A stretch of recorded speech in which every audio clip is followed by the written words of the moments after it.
This is the Sound Meets Sound podcast. My guests are singer-songwriter and guitarist Matthew Hough and producer Ian Gallagher, aka DJ IBG, here to talk about their album When Summer Ends, which was released on September 20th.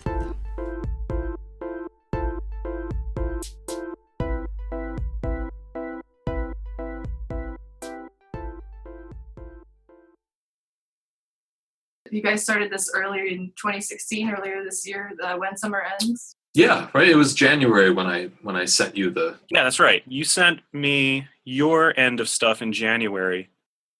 But actually, I wanted to ask you, I don't know when you started this whole process on your end, because you are the songwriter and I just produced stuff. When did you start these songs and even the idea of it or whatever?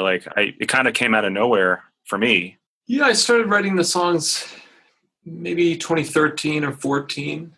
Started with just very rough demo recordings, and then gradually I sort of worked out the vocal and guitar arrangements that I ended up recording. So yeah, it was about around 2 years in the making, sort of before, we started the collaboration. So yeah, Ian, you got these acoustic recordings from Matt, and then did you guys discuss the arrangements or the production, or did you just sort of hear them and get some ideas out there to him, and is that how it worked?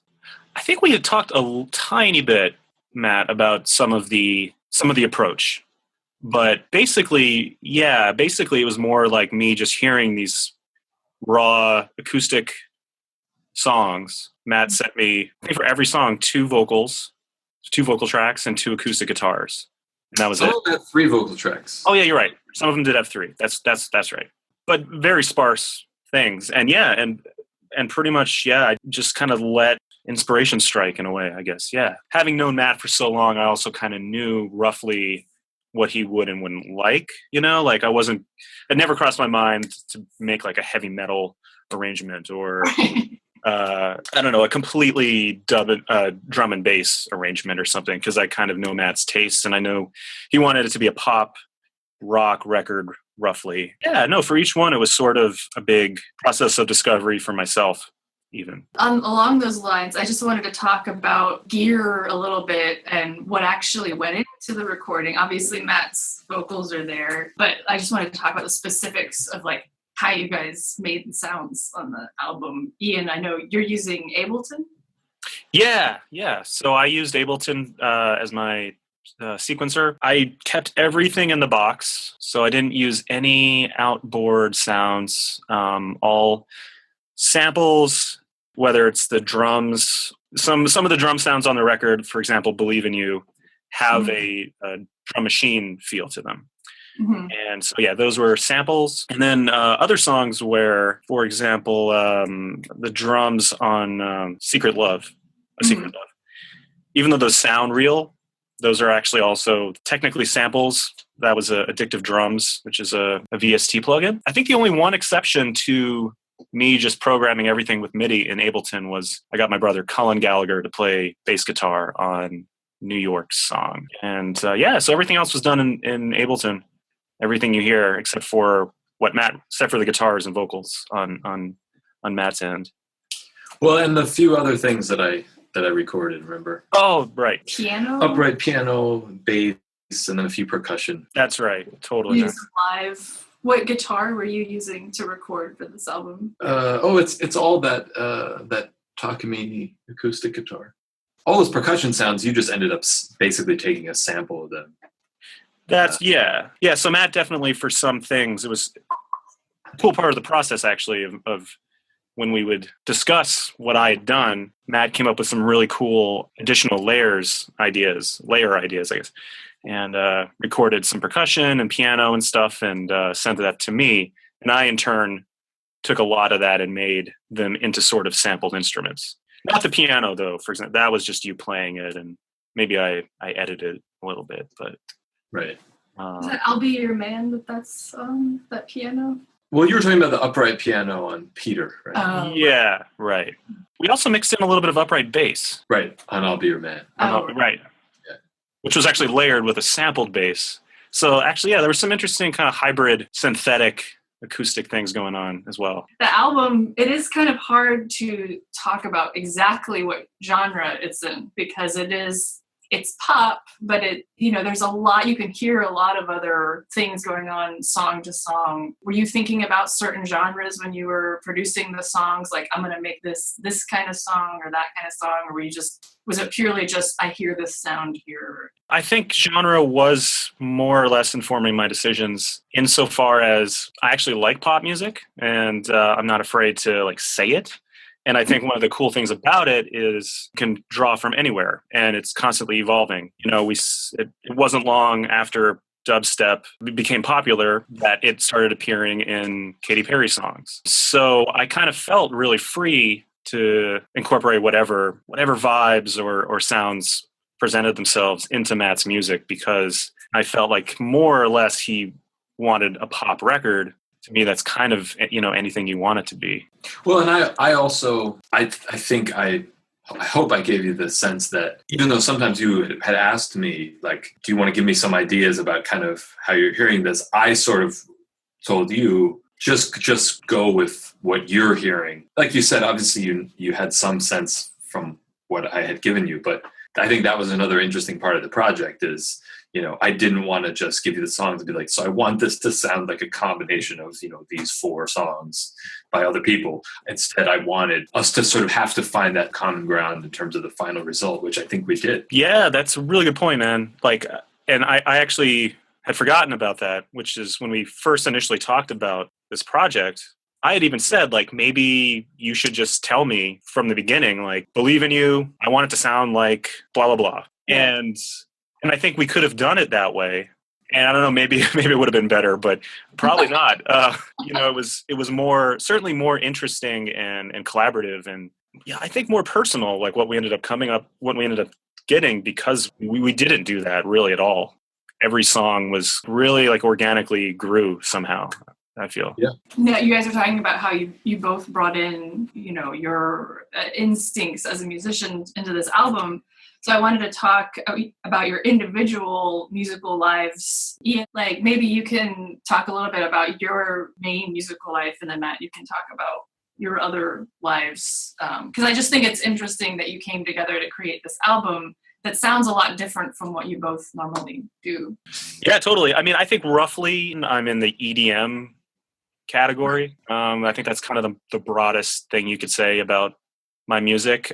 More specifically, I've mostly been concentrating on electro house, but I also have a lot of trap music as well in there, or EDM trap, as a lot of people call it as well. But yeah, broadly speaking, electro house, yeah, and the EDM scene in general. So, over the past 5-6 years, I've made a lot of everything from drum and bass to dubstep to trap and pop music that also has a lot of much heavier electronic elements in it than the pop that Matt and I have made.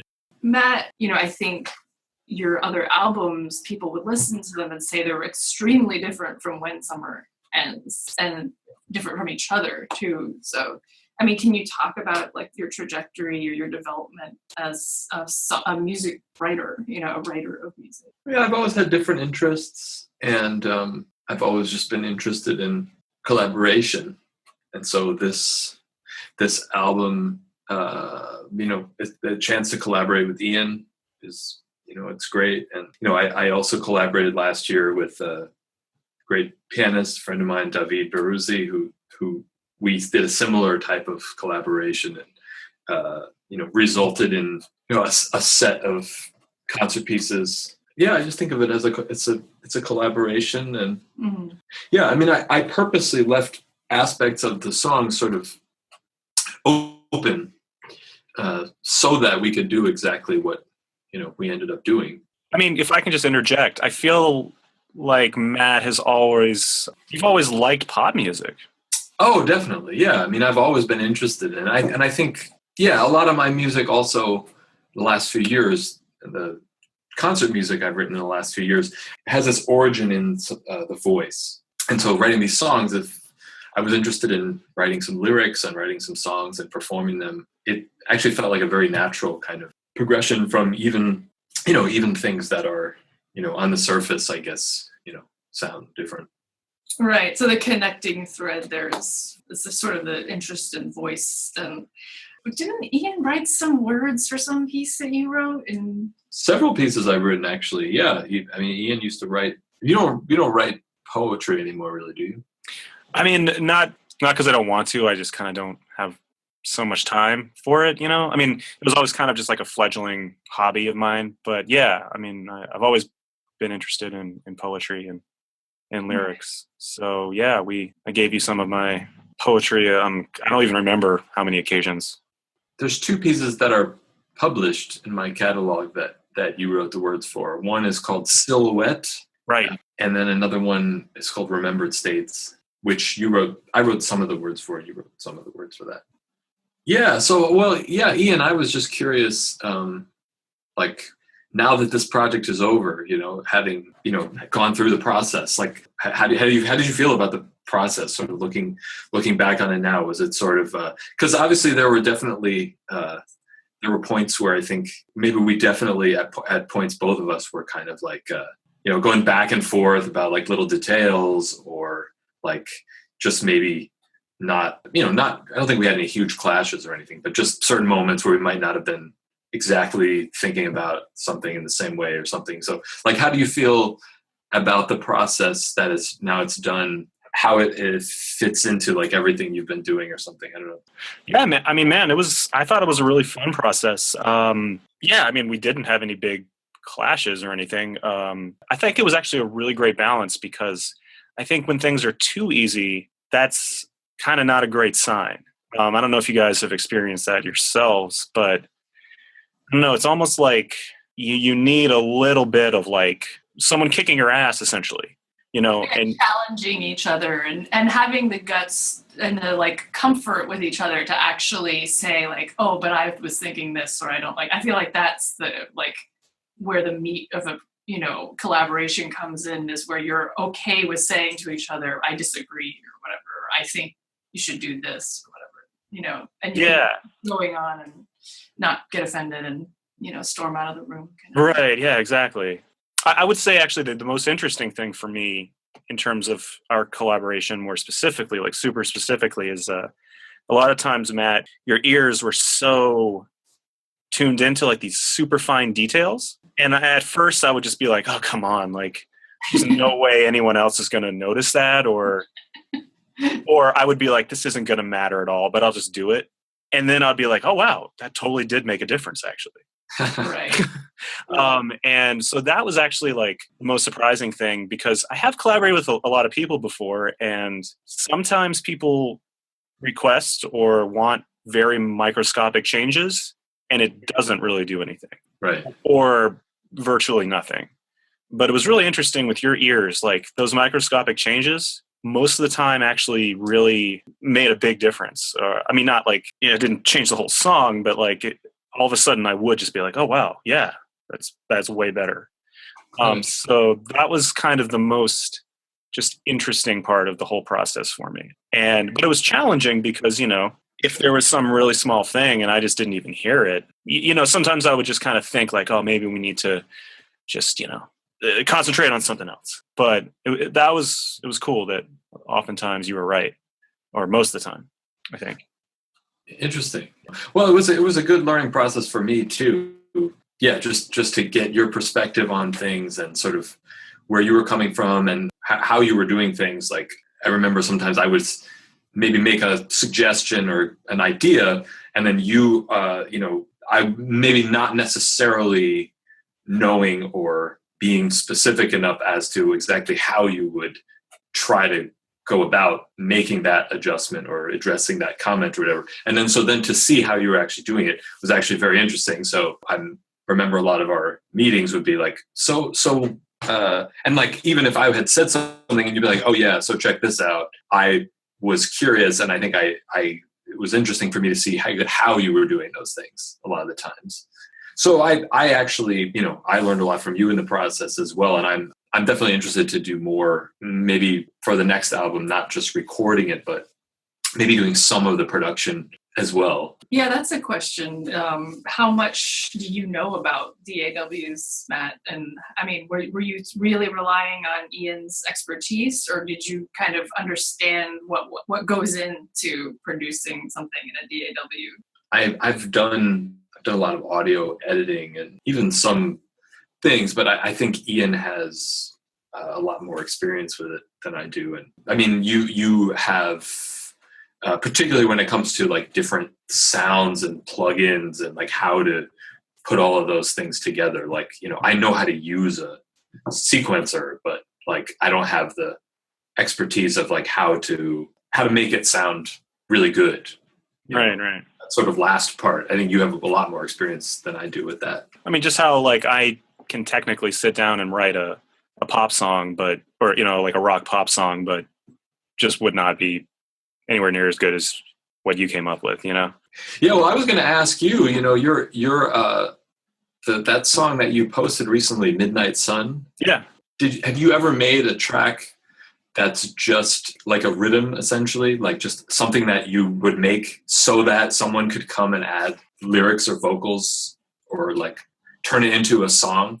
Yeah, well, actually, two of my upcoming songs were instrumentals that needed what, sometimes is called like a top line or something to complete it as kind of like a vocal. And so, yeah, one of them was an instrumental, and I gave it to a friend, and my friend Steve Schiffman in New York, who's an indie rock musician, and he added vocals. I gave another of the tracks I gave to my friend Matt Von Roderick, and he added a trumpet line on top of it and made it more of because it was incredibly basic, and so he added melody and different parts.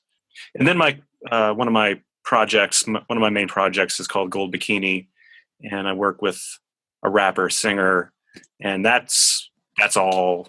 I don't do any of the top line writing there either. So yeah, no, I've done a lot of that. Yeah, so that's definitely not my strong suit in a way. The construction of a song, like a proper song, you know what I mean? Like, yeah, I think I'm decent at EDM insofar as the beats and chords and maybe a certain amount of melody, but when it comes to lyrics and the whole thing, that's not really my strong suit. Well, I was just thinking that would be a really interesting way to, if we were to collaborate again, an interesting way to sort of almost reverse the process. You to make just a bunch of instrumentals, and then with just leaving space, like in mind that there would be vocals added and lyrics added to it. But then, to do it almost in reverse, That could be really interesting, man. I'd be interested in.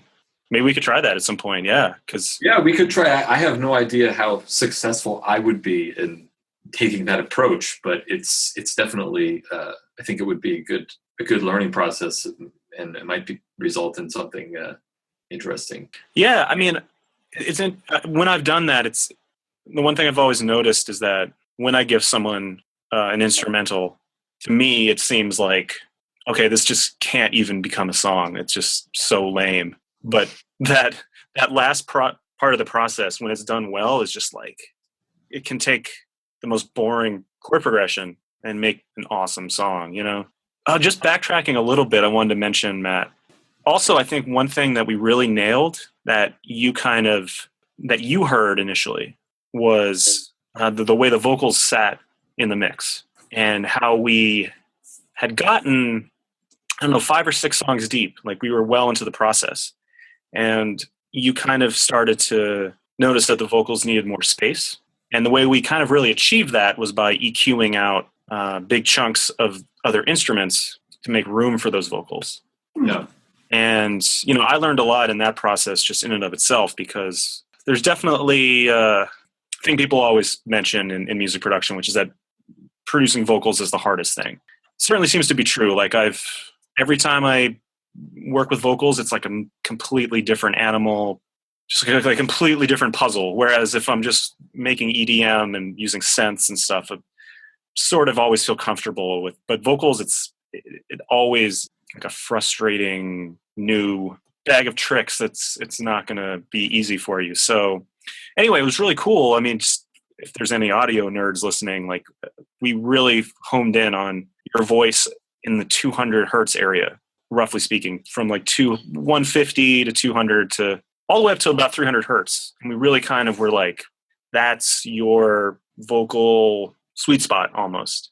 Well, yeah, I mean that's where I wrote the majority of the songs to fit where my voice is most comfortable in there. And it's also, as we sort of had to deal with, is a lot of the times in that same range as guitars and other sounds that are happening.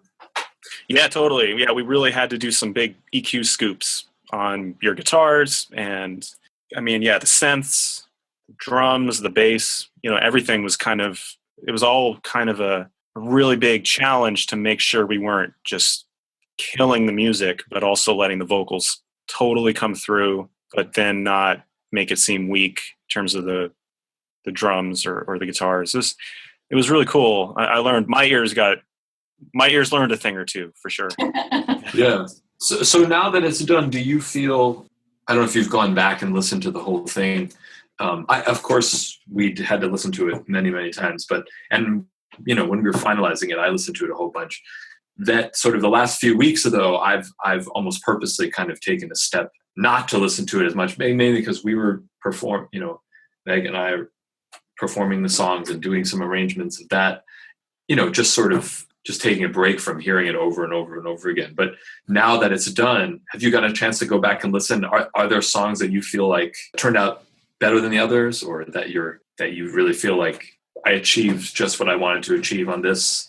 Or is the whole record just like that for you? Or? Yeah, honestly, I'm really happy with the whole record. Yeah, maybe it goes without saying, but I kind of don't think I would have let you release something if I wasn't happy with it ultimately. Would have been disappointing to put stuff out there that we had worked really hard on but not been satisfied with. So, I think we really nailed it for what we set out to do, I guess, interestingly enough, one of my favorite songs that I feel production-wise the most happy with is Peter. Instead, you just pretend. Oh.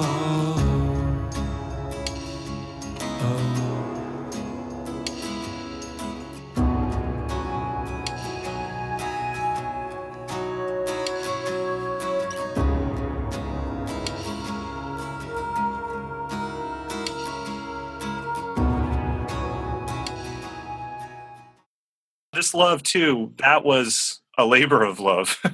Those strings that took a lot of work. Oh, and it was a lot of sort of going in over the, remotely going in and moving, changing octaves of things and really like working on those string arrangements, even just what the notes were. Yeah, no, that was actually a really cool collaboration moment because I felt like, okay, this song needs a string quartet, but I've never written a string quartet, or if I did, it was just, like I tried it for like an hour and was like 14 years ago and was like, screw this. But Matt, you actually know how to write for a string quartet.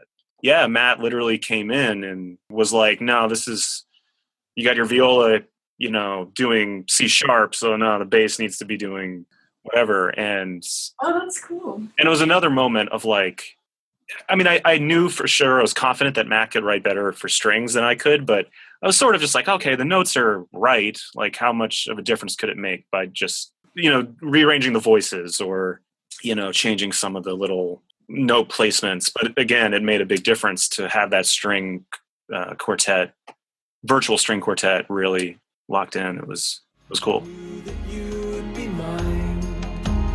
I can hear your words repeating, two hearts beating as one. This love will stand the test of time. I still hear your words repeating, two hearts beating as one. You were there when I needed you most. And then A Secret Love too, I'm really happy with that one. Like, I feel like we kind of, not only is that a great song, but I feel like the arrangement really works. The break, the bridge, or whatever you want to call it, It's All Been a Dream. I feel like that's an incredibly powerful moment in the entire album. A secret love. It's all been a dream.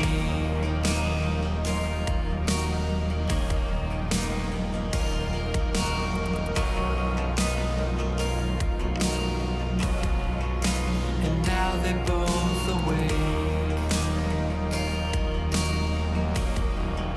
to what they want to be. But yeah, Peter, it sounds silly, but I love how when Matt's lyrics say footsteps echo, you have this really loud echoing, like rim shot or something happening. It sounds like, I mean, I just felt like that was such a nice touch, like you were really keying into like, or maybe that was Matt's idea. I don't know if that was what your idea or his, but. Well, it was I think that sound, as far as part of the texture, like that particular, the rhythm of the timing of that was, I think, your idea. Yeah. And then I think, I don't remember what the sound was originally, but then I think I suggested recording myself doing drumsticks and adding that to the sound. Yeah. I think if I recall correctly, we ended up combining my original sound with something you had done. Yeah, which was just me playing drumsticks, hooking drumsticks together. Right. Yeah. But yeah, I mean, to answer your question, Meg, yeah, it was, the original impetus was something like along those lines of what you're talking about. Yeah, definitely the hall. I definitely remember thinking about that, just that one lyric of the hallway.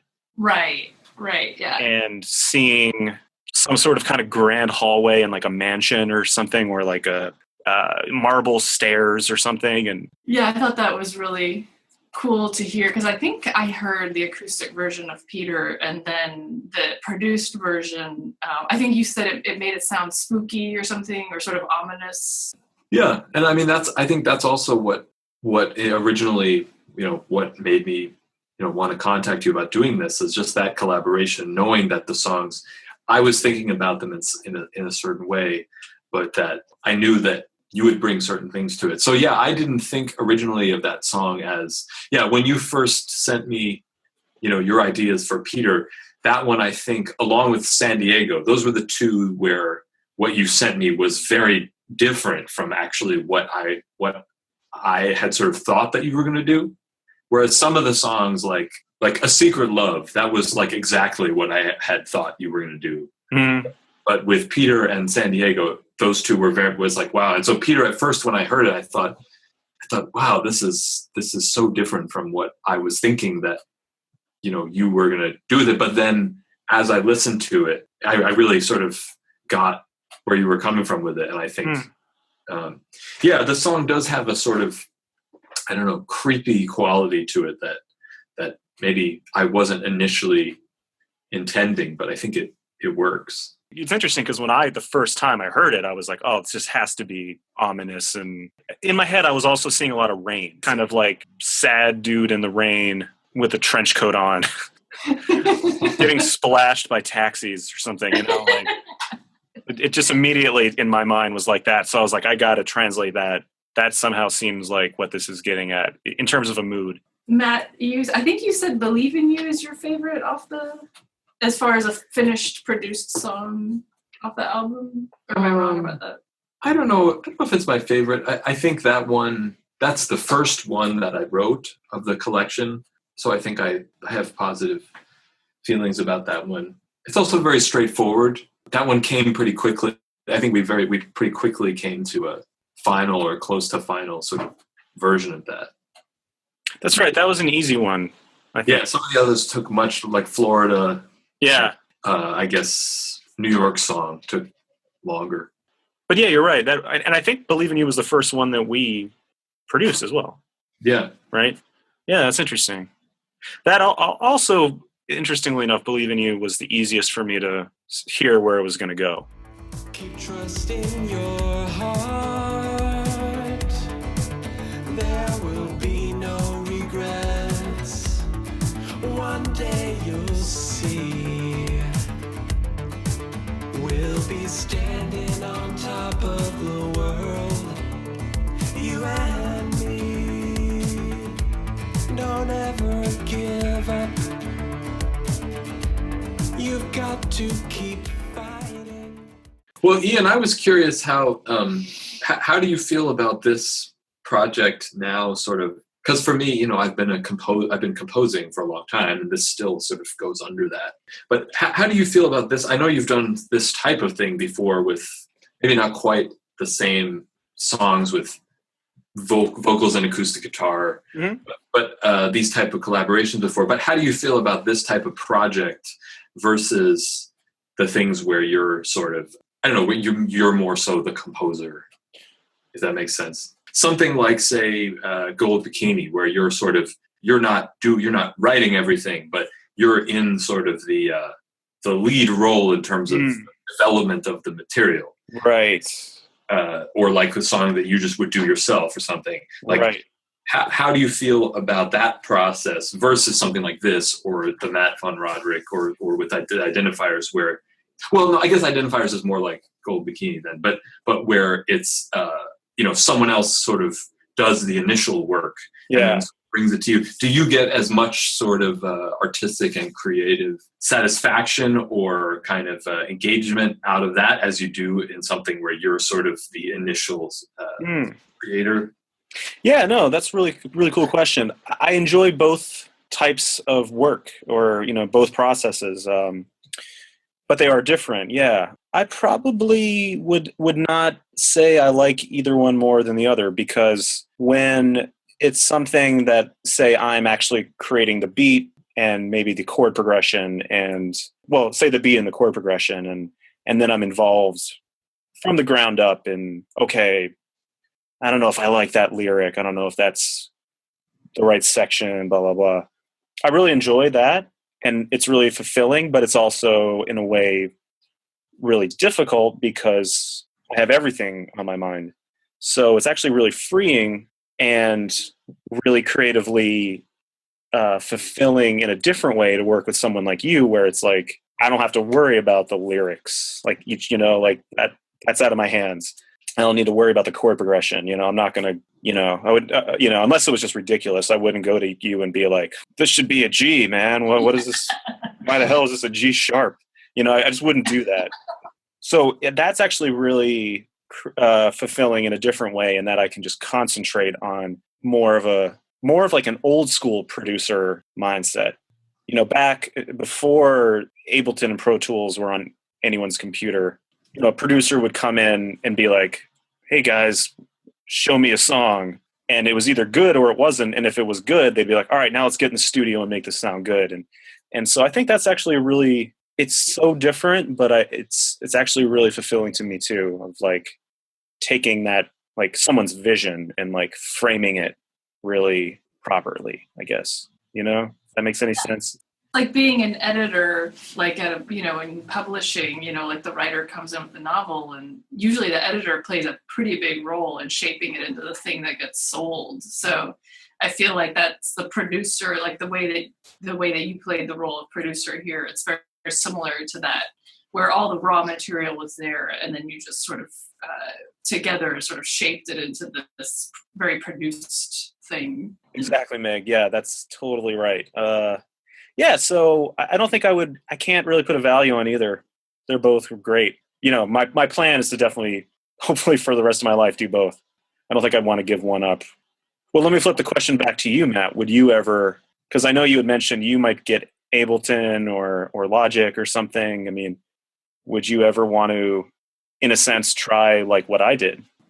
Well, yeah, that was another one of the things about this project that interested me initially, was to do some of the parts of the process of, actually making a record. Yeah. So with a lot of your advice and guidance, I think I was able to do a pretty decent job of the recording of the vocals and acoustic guitars. I sort of was like reading about how some of it worked, and a lot of trial and error. And like I said, your suggestions, that was just a really interesting process. And even when I sent the files to you, like I had done a bunch of editing in Reaper just to like put that all together. That was just in very initial parts. So yeah, I'm very interested in, I mean, we've talked about this before, but I think there's a real sort of world of knowledge and skills and creativity just in production, even within a real, within whatever your constraints are, whether that's a stylistic thing or the like you said, the songs that someone gives you. So I think it would be very interesting to, or of course, just with whatever software or hardware you're working with, right? It would be very interesting, I think, to take, maybe take a step further along towards, some more of the production process. I mean, I think in that realm, I obviously have a long way to go to get the experience and the knowledge and the skills that you have with it. But it's definitely something I'm interested to do. And yeah, Ableton seems like a very useful environment to work in. So I think I might explore that. Were you talking about with someone else's music? Well, yeah, I guess I was suggesting that, but what you just said works too. But I mean, yeah, okay, yeah. Let me ask you that: with someone else's music, would you be interested in, like, if someone just was like, "Hey, here's my song. It's piano and vocals. What would you do with it, Matt? Would you be interested in, like, taking on that challenge, at least theoretically? Like, oh yeah, no, definitely. I think that would be it'd be very interesting. I mean, from the more big picture, career, professional perspective, it's always just a question of time. Yeah, right, of course. How much time do you have to do various things? But yeah, like I said, I'm very interested in that, and I think so much of the way that people hear music nowadays, I mean, the way that recorded music is so accessible now. You can just look up anything and hear it instantly. It's a factor of, when you hear a recording, so much went into that side of it. But sometimes, especially in certain places, in certain situations, that's not talked about as much, even from a compositional perspective or even a performance perspective. I mean, as you know, you can go to school and learn an instrument and be an incredible performer, but you might not necessarily learn anything at all about recording. I mean, whereas I guess vice versa, that doesn't seem to happen as much the other way. If you learned about recording or production, you probably learned an instrument or learned to sing at some point. But well, interestingly enough, nowadays that's the case. But a while back, it used to actually be that, like, people were just straight across the board, like, just engineers. They just knew how to. It was like repairing refrigerators or something. It was like, I think there was some crossover. I mean, obviously I wasn't alive in the 50s and, the 60s and stuff, but I think there was more of a gap. But I think you're right that nowadays, yeah, it's pretty rare that someone's just going to get into learning Pro Tools and have no musical skills whatsoever. You're right. Yeah. But I guess where I was going with that is sort of, I feel like even if you don't intend to become a recording engineer or a music producer, it's really good to learn about that, because especially once you start trying to record things or have sound or just any kind of situation like that, and you're dealing with technology, and you're dealing with all these factors that are very important, but if you don't know anything about them, then it's sort of that's a weakness. As I've learned more about recording and sound, it's informed other things that I do. So it's a good thing for people to learn. Yeah, I agree. I mean, I would almost say that, nowadays it's kind of, it's a little bit like a doctor not having a stethoscope or something.